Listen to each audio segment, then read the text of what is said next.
National Herald ಕೇಸ್ಗೆ ಸಂಬಂಧಪಟ್ಟಂತೆ ನೀವು national Herald ಅಂತಾದರೂ ಕರೀರಿ, ಅದಕ್ಕೆ ಅಸೋಸಿಯೇಟೆಡ್ ಜರ್ನಲ್ನ ಕೇಸ್ ಅಂತಾದರೂ ಕರೀರಿ, ಯಂಗ್ ಇಂಡಿಯನ್ ಅಂತಾದರೂ ಕರೀರಿ, ಏನೋ ಒಂದು ಕೇಸ್ ಅದು. ಈ ಒಂದು ಕೇಸ್ಗೆ ಸಂಬಂಧಪಟ್ಟಂತೆ 3 ಹೆಸರುಗಳಲ್ಲಿ ಅದು ಓಡಾಡ್ತಾ ಇರುತ್ತದು.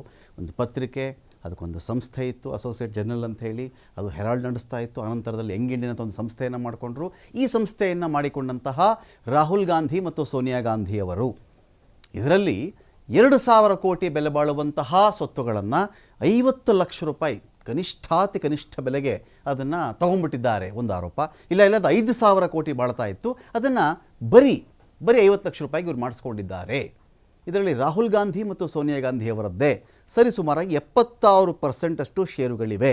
ಇದರೊಂದು ಅವ್ಯವಹಾರ ಆಗಿತ್ತು ಅಂತೇಳಿ ಇಡೀ ತನಿಖೆಯನ್ನು ಶುರು ಮಾಡಿದೆ. ಒಂದಲ್ಲ ಅನೇಕ ಚಾರ್ಜ್ ಶೀಟ್ಗಳನ್ನು ಇಡೀ ಇದರಲ್ಲಿ ಹಾಕ್ಕೊಂಡು ಬಂದಿದೆ. ವಿಷಯ ಏನು ಇಲ್ಲಿ ಅಂತ ಹೇಳಿದ್ರೆ, ಈಗ ದೇಣಿಗೆ ಕೊಟ್ಟಿರತಕ್ಕಂಥವರ ಸರದಿ ಇದರಲ್ಲಿ ತೆಲಂಗಾಣದ CM ರೇವಂತ್ ರೆಡ್ಡಿ, ಈ ಕಡೆ ಚೆಕ್ ಮಾಡಿಕೊಂಡಾಗ DK ಶಿವಕುಮಾರ್, DKS ಸುರೇಶ್, ಇವರು ಯಾರ್ಯಾರು ದೇಣಿಗೆ ಕೊಟ್ಟಿದ್ದರು ಚಾರ್ಜ್ ಶೀಟಲ್ಲಿ ಅವರ ಹೆಸರು ಕೂಡ ಉಲ್ಲೇಖ ಆಗಿದೆ.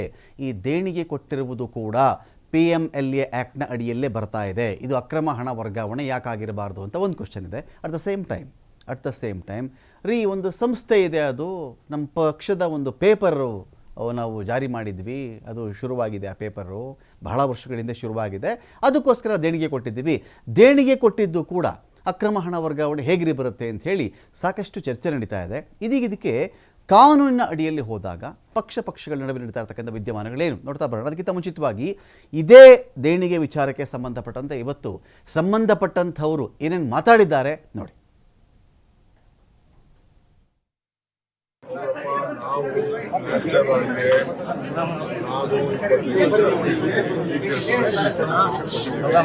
ತಪ್ಪೇನಿದೆ?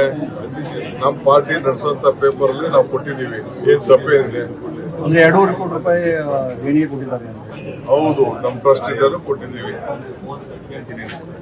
ಅದರಿಂದ ಏನು ಇದಾಗಲ್ಲ, ಏನ್ ಕೊಟ್ಟಿದ್ದೀವಿ? ನಾವೇನು ಇಲ್ಲ ಅಂತ ನಾವೇನು ಕದ್ದು ಕೊಟ್ಟಿದೀವಾ? ರಾಜಾರಾಷ್ಟ್ರರಿಗೆ ನಾವು ಸಂಪಾದನೆ ಮಾಡುವಂತ ನಮ್ಮ ಆಸ್ತಿಯಿಂದ ನಾವು ಕೊಟ್ಟಿದೀವಪ್ಪ.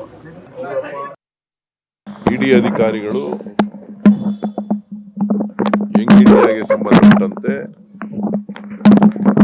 ಏನು ನಾವು ನಮ್ಮ ಟ್ರಸ್ಟಿಂದ ಮತ್ತೊಂದು ಟ್ರಸ್ಟ್ಗೆ ಹಣ ಕೊಡಲಿಕ್ಕೆ ನಾವು ಸ್ವತಃ ಸುಮಾರು 2.5 ಕೋಟಿಯಷ್ಟು ಹಣವನ್ನು ಕೊಟ್ಟಿದ್ದೇವೆ. ಸೊ ಹಾಗಾಗಿ ಅಧಿಕಾರಿಗಳು ಕೇಳಿದಂಥ ಎಲ್ಲ ಪ್ರಶ್ನೆಗಳಿಗೂ ಸಮಂಜಸವಾದಂಥ ಉತ್ತರಗಳನ್ನು ನಾವು ಕೊಟ್ಟಿದ್ದೀವಿ. ನಾವು ಕೊಟ್ಟಿಲ್ಲ ಅಂತಲೂ ಹೇಳ್ತಾ ಇಲ್ಲ, ಕೊಟ್ಟಿರೋ ತಪ್ಪು ಅನ್ನೋದ್ರ ಬಗ್ಗೆ ನಮಗೆ ಮಾಹಿತಿನೂ ಇಲ್ಲ. ಸೊ ದುರುದ್ದೇಶ ಪೂರಿತವಾಗಿ ಕಾಂಗ್ರೆಸ್ ಪಕ್ಷದ ನಾಯಕರಾದಂಥ ನಮ್ಮ ನಾಯಕರುಗಳ ಮೇಲೆ ಆರೋಪಗಳನ್ನು ಹೊರಿಸಲಿಕ್ಕೋಸ್ಕರ ಈ ರೀತಿಯಾಗಿ ಚಾರ್ಜ್ ಶೀಟನ್ನು ಸಲ್ಲಿಕೆ ಮಾಡಿದ್ದಾರೆ.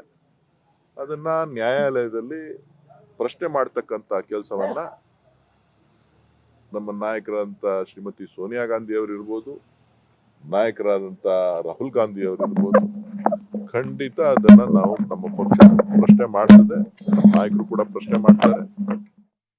ಸರ್, ಯಂಗ್ ಇಂಡಿಯಾ ಲಿಮಿಟೆಡ್ಗೆ ಸರ್ DK ಶಿವಕುಮಾರ್ ಅವರು ಹಾಗೂ ಸುರೇಶ್ ಅವರು ಒಂದು ದೇಣಿಗೆ ಕೊಟ್ಟ ವಿಚಾರಕ್ಕೆ ಸಂಬಂಧಪಟ್ಟಂತೆ ಚಾರ್ಜ್ ಶೀಟ್ ಸಲ್ಲಿಕೆ ಮಾಡಿದ್ದಾರೆ ಸರ್, ಅವ್ರ ವಿರುದ್ಧ ಕ್ರಮಕ್ಕೆ ಅಂತ ಹೇಳಿ.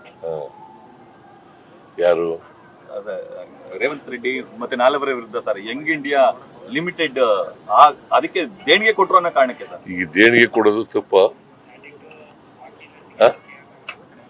ದೇಣಿಗೆ ಕೊಡೋದು ತಪ್ಪೇನಲ್ಲ ಸರ್. ಯಂಗ್ ಇಂಡಿಯಾ ಲಿಮಿಟೆಡ್ಗೆ ಸರ್ DK ಶಿವಕುಮಾರ್ ಅವರು ಹಾಗೂ ಸುರೇಶ್ ಅವರು ಒಂದು ದೇಣಿಗೆ ಕೊಟ್ಟ ವಿಚಾರಕ್ಕೆ ಸಂಬಂಧಪಟ್ಟ